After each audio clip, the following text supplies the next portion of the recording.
They get shamed. Just gets blasted. I'm like, my God. Wait a second. I am wearing a shirt that says Drunky McDrunkerson. It's time for Cofield and Company with Steve Cofield on ESPN Las Vegas. Here we go, 5 o'clock hour on a Monday.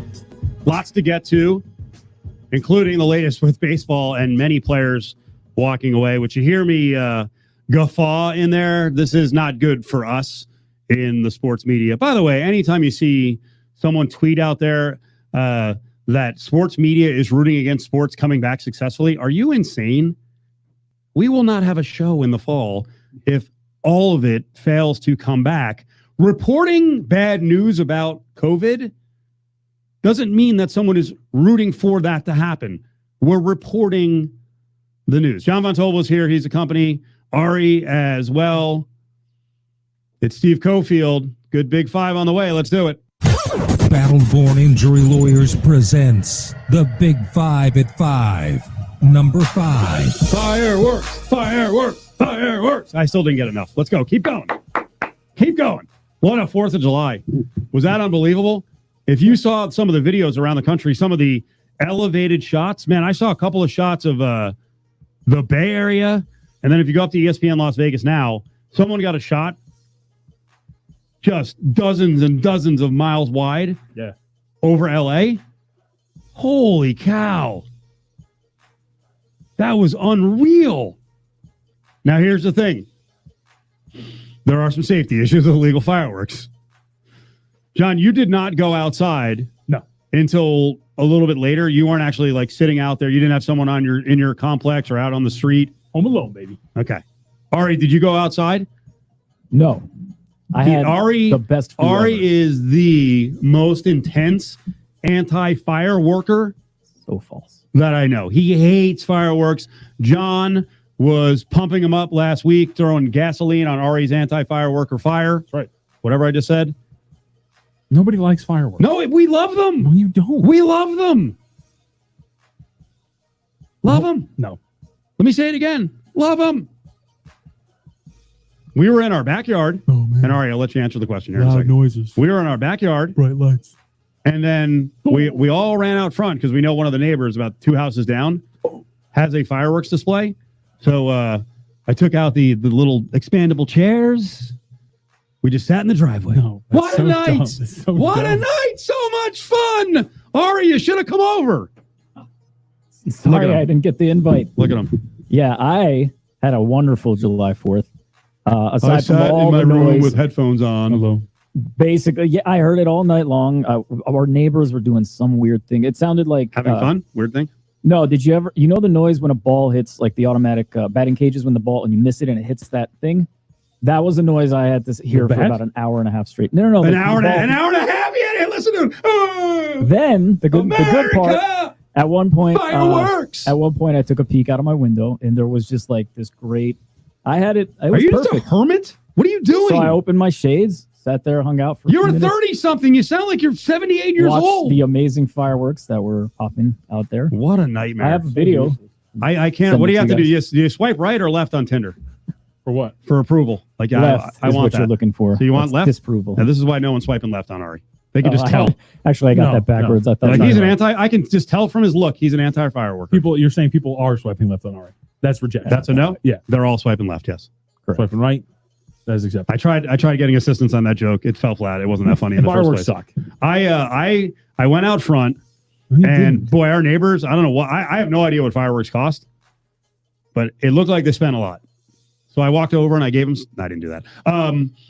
They were blowing off fireworks for. It was 2 hours. Were they firing fireworks or were they doing like the stupid spark fountains in front of the house? No.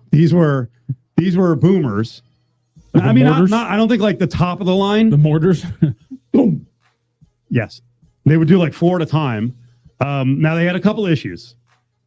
One, they had some weird duds that would only go like 15 feet in the air. And then all of a sudden there's like sparks going everywhere, like good. into their cars. Not good for the local cats. The other one, our cats are fun. Our cats they're tough. The dogs, who knows? But the other problem was when you light the little mortars, right? And they're going to have these things that go freaking hundreds of feet in the air. You can't kick it over on its side. Oh boy, I've been around one of those. Yeah, they fired one that they kicked over right into a palm tree, about 2 houses down. Good. That was a good fire. Yeah, it torched the top of it wasn't a tall palm tree. It was probably that's ridiculous. 8-9 feet high. Yeah, and I'm too lazy to walk down there and actually help and check out. But yesterday, when you get a little more light on it, I was like, ooh, they really charred the crap out of that palm tree. And by the way, as people know out there who actually still do landscaping, which frankly is irresponsible, but I still do it. Palm trees, like, landscaping is not cheap. So if you burn half of someone's tree, like, that sucks. I also feel like palm trees are hard to catch on fire. It caught on fire.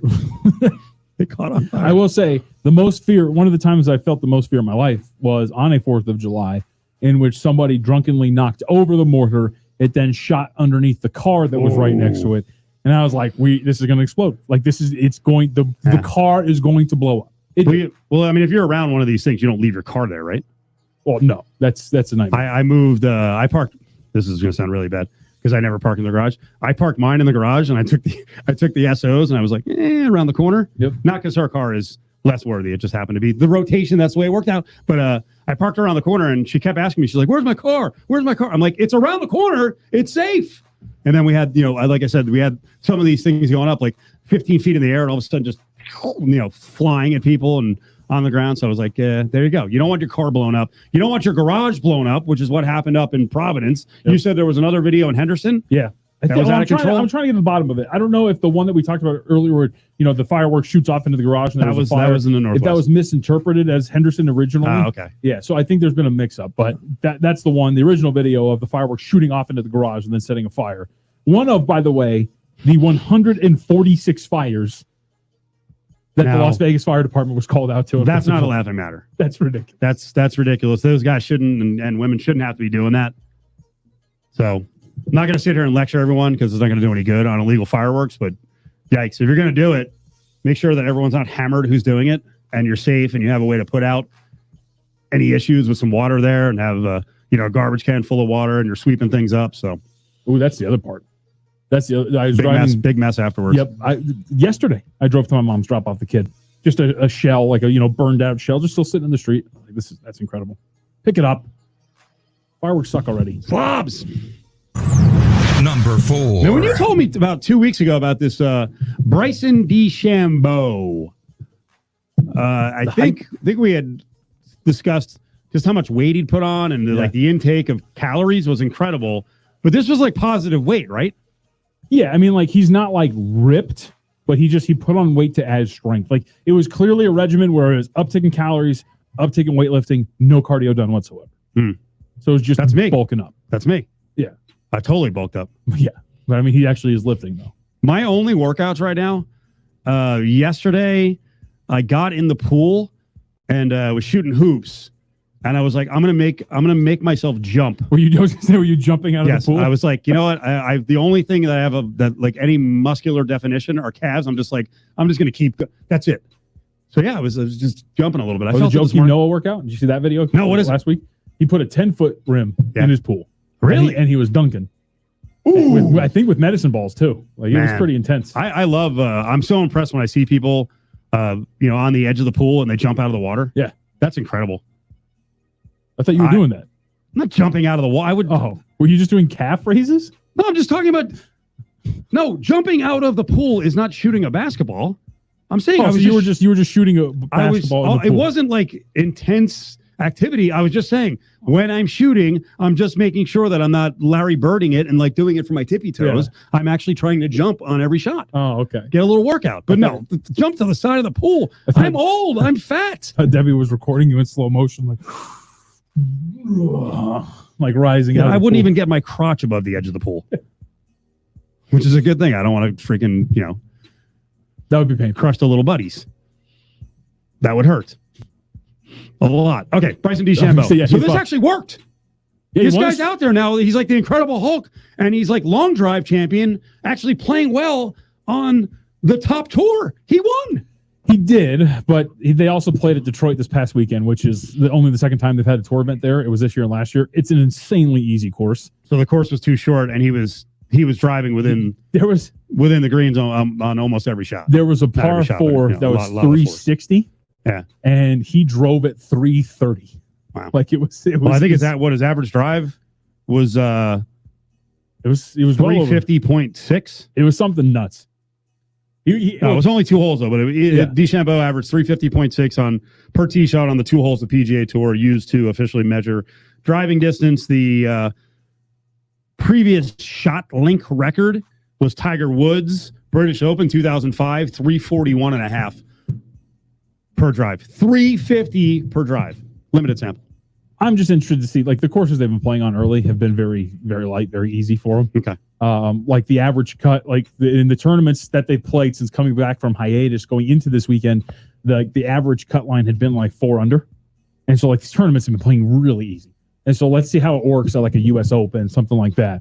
You know, in a course like Detroit that's relatively straight and very wide, you can just bomb away and get away with it. Let's see what happens when they get a little bit tougher. What's happened to the odds now? Futures. Oh, he's nuts. So, like, he is the favorite across the board for all 3 majors this year. Remember, British Open not being played this year. So, U.S. Open, PGA Championship, and the Masters 10-1 across the board over at the Westgate for one Bryson DeChambeau after winning today. And by the way, this past weekend, I don't know if you knew, he was 6-1 to win this last weekend. And you were laughing at that. You thought it was too high. It was. I mean, like Adam, it's the Adam argument, right? Just because it happened doesn't mean it's not correct. Like that was like there's no value in betting an index prop like that at 650, 6-1. Like there's no value in that whatsoever. But he did end up winning. He also needed to birdie, his final 3 holes to stave off Matthew Wolff, who was right behind him and who had, I think, gotten to within 1 stroke. But regardless, he performed very well. I think the mental aspect of his game is a little shaky. Is this a guy I need to root for? No, he's kind of a D. Really? Yeah. He was. So his whole thing was slow playing prior. Like he was the shot shaper and like the analytics guy, and he would take forever on the course. And then now over the weekend, he chastised the cameraman on Saturday. So Saturday, he had like a really ho-hum day. I think he shot like 3-4 under on Saturday, but there was a good stretch on Saturday where he was doing nothing. It was just like pars, par. And he was getting audibly, like he was getting visibly frustrated. And then there was a sand shot that he tried to get out of a bunker, and he just duffed it. It didn't really go very well. And he was getting frustrated, and a cameraman doing his job was filming him doing it. And apparently after he finished the hole, leaned over to chastise said cameraman about how, essentially, and he said it afterwards, that we need our moments of privacy, and talked about the damage to his brand that could have been done by being recorded by the cameraman. I think the response is, then don't do that, Bryson. But I got to look into it. He doesn't sound like a guy I want to root for. No. Although eating anything he wants and just swinging as hard as he can, I kind of like that part. It's getting kind of old. Like every 5 seconds. The bit's already old. Well, because I said, so I watched a lot of golf, and I was watching a lot this weekend, and like the whole time, like the total on like the mention of protein shakes was like 112, and they skyrocketed past it. It was ridiculous. Number 3. What's going on with Andrew McCutchen, Yankees hair policy? What's the whole deal here? Well, I wasn't sure. Is this good timing or bad timing? Well, or is this stretching the limits of, hey, let's make some change? I don't know if it's stretching the limits, and you can speak more to this because you are a Yankees guy. I've always thought it's been like, I don't want to say clear, but I think there's some like basis and some root in what the Yankees have done with their whole hair thing, right? They have an image of what a baseball player should be. Right. And we know, we talk about this all the time, right? When Latin players have that flair that they play with all the time. And it's kind of along the same lines. And Andrew McCutchen's right when he says that rules like that don't allow you to show self-expression. Do not allow for a player to have self-expression. And baseball in general does that, but we talk about it all the time. The unwritten rules of baseball and the basis of the unwritten rules of baseball. And I think the Yankees' hair policy is kind of an extension of that. And in today's climate, right, where players have the power, where I think baseball is struggling to, and we know this, right, to garner young fans, this should be a time where you're like, all right, let's go. Like, let these guys be them. Market them. Let them be who they are. And I think that's where this comes from. Again, though, is this the hill you want to climb and fight on? Or fight for? The haircut hill? I don't know. I just don't know if it's worth it. I just think sometimes we, as you're fighting for justice and self-expression and, all these very, very important issues, is bringing up the Yankees haircut deal, extending it too far. I just worry that you lose message when you start griping about your freaking haircut that, it's got to be above your collar. And McCutcheon was talking about having dreads in the past, goes to the Yankees in 2018. He plays 25 games. He's got to, by the way, got out closely cropped at that point. He had gotten rid of the dreads in like 2015. I had totally forgotten about that, by the way. Yes. Yeah. The journeyman at the end of the career, bouncing around from team to team.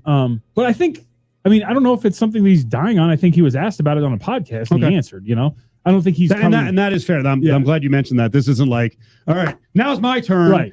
Here's my statement. Yeah. Yankees haircut policies. Like, dude, you're right. He was asked about it. Yeah. So it's not like he went to Twitter and he's like, now that we're in the midst of this Black Lives Matter movement, I have to get something off my chest. Something really important against him. No, he was asked about it. He responded. I think he's right, but I don't know if it's going to change anytime soon. Number 2. So we start out the weekend with David Price of the Dodgers saying, you know what? I'm out. David Price has made a ton of money, but the guy's had arm issues. And Price is like, yeah, I'm not playing. That's on the heels of several other players saying, Brian Zimmerman, I'm not playing. COVID, family concerns. Mike Trout has made multiple comments now. Mike Trout has a kid on the way. Yep. He's talked about that experience, so he doesn't want to miss any of that experience because of coronavirus. So when people are seeing this, I see a lot of reaction like, pansies, I can't believe this. Death rate super low. What are you doing? Can't believe it. And then we see baseball and how it tried to roll out some of the initial testing this weekend. What a disaster. This is ammo for all these players to be like, you guys don't know what you're doing. Yep.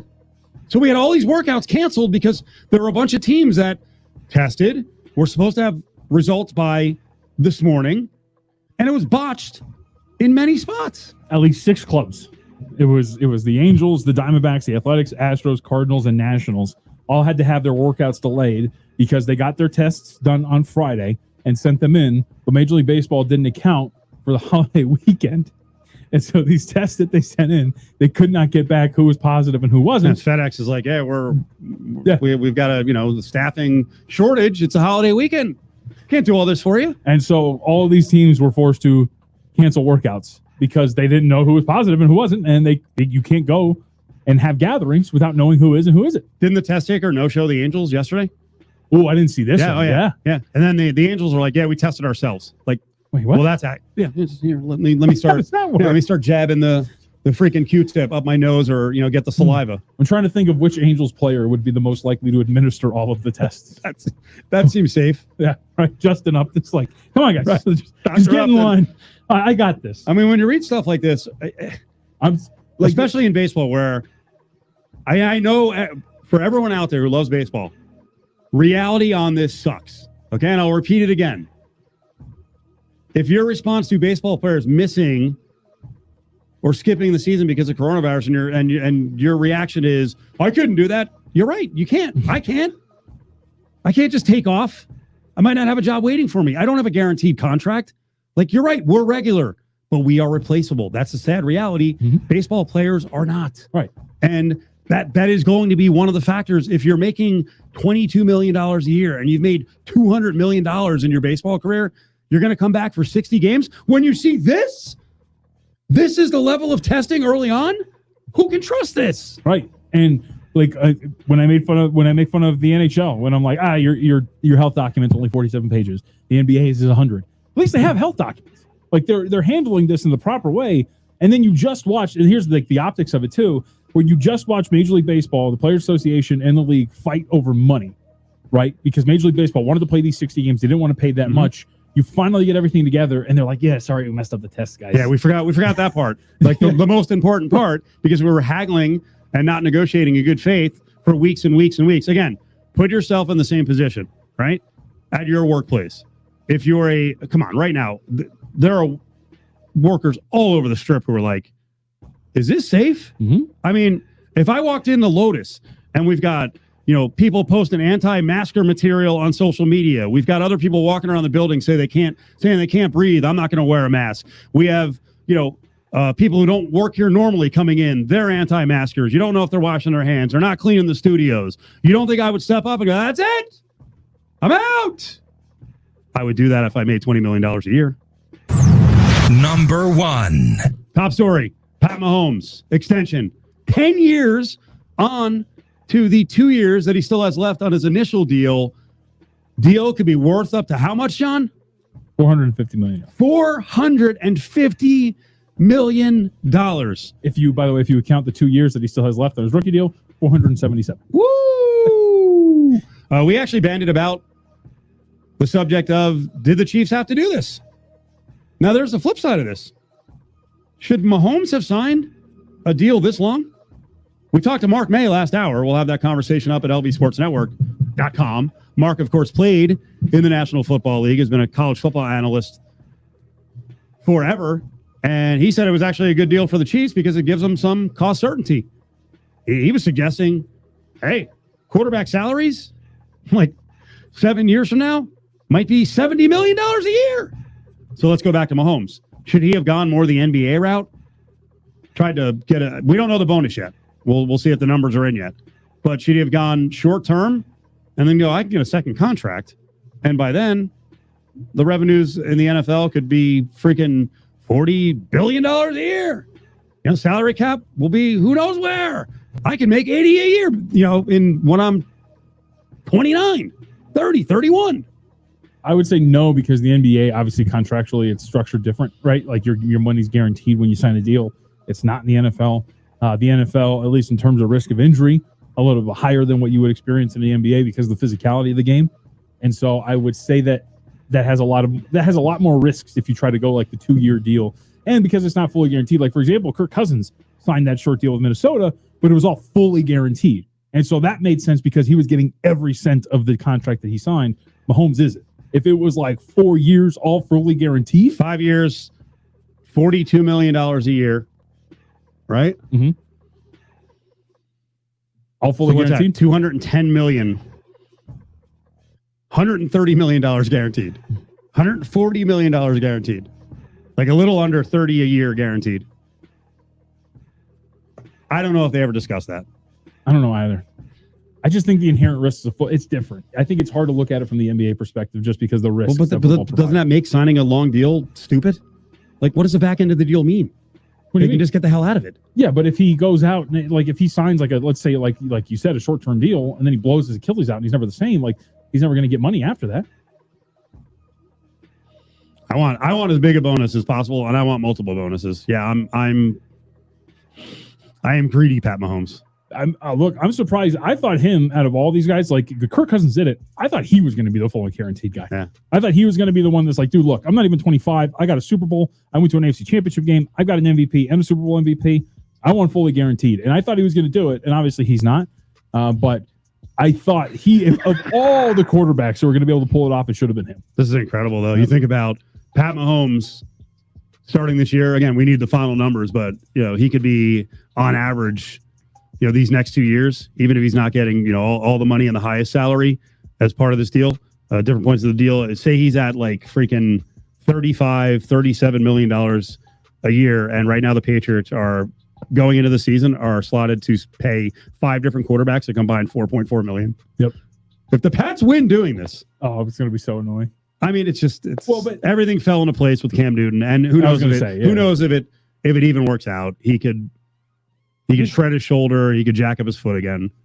It very well could, but at the same time, that doesn't mean that it's a blueprint going forward. Because like you said, a former MVP with one of the best ceilings in terms of talent it's not going to fall into your lap very often at a minimum because he was unhealthy the year prior. It's the Big 5 at 5, brought to you by Battle-Born Injury Lawyers. If you've been injured, call Justin Watkins at